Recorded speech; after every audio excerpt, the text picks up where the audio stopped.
শাফিঈ রাহিমাহুল্লাহ বলেছেন যে আসহাবুল আরবিয়াতু জিন্নুল ইনস, যে আরবি জাননেওয়ালারা হচ্ছে মানুষের মধ্যে জিন। ইউবসিরুনা মা লা ইউবসিরু গায়রুহুম, তারা এমন জিনিস দেখতে পারে যা সাধারণ মানুষ দেখতে পারে না। যে মুসলিম সিভিলাইজেশনে যারা বড় বড় অবদান রাখছে তাদের ভিতরে একটা বিষয় কিন্তু কমন, সেটা হচ্ছে তারা সবাই তাদের ফাউন্ডেশন খুব মজবুত ছিল।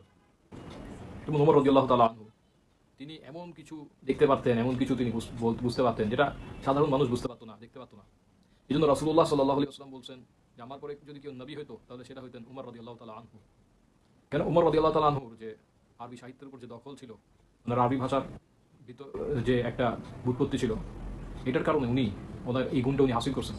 এবং ইমাম শাফেই এ ব্যাপারে কথাটা বলছেন যে আরবি জাননেওয়ালা মানুষের ইনার যে অন্তর্দৃষ্টিটাকে খুলে দেয়, তার ভিতরে এমন একটা মানে চলে আসে যে সে এমন জিনিস বুঝতে পারে যেটা আর 10 জন বুঝতে পারে না।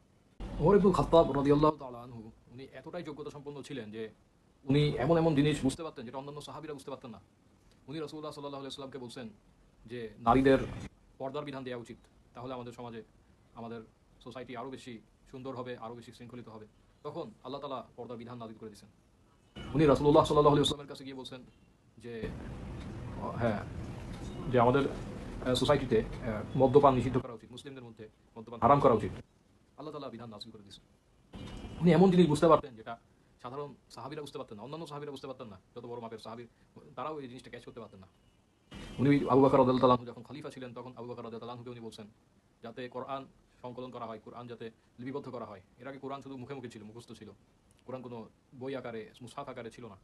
তো উমর রাদিয়াল্লাহু তাআলা আনহুর পরামর্শে এই ডিসিশনটা নেওয়া হয়েছে এবং আবু বকর রাদিয়াল্লাহু তাআলা আনহুর খিলাফতে অনেক বড় বড় বিপ্লবী ডিসিশন উমর রাদিয়াল্লাহু তাআলা আনহুই দিয়েছেন, উনি করতে বলছেন।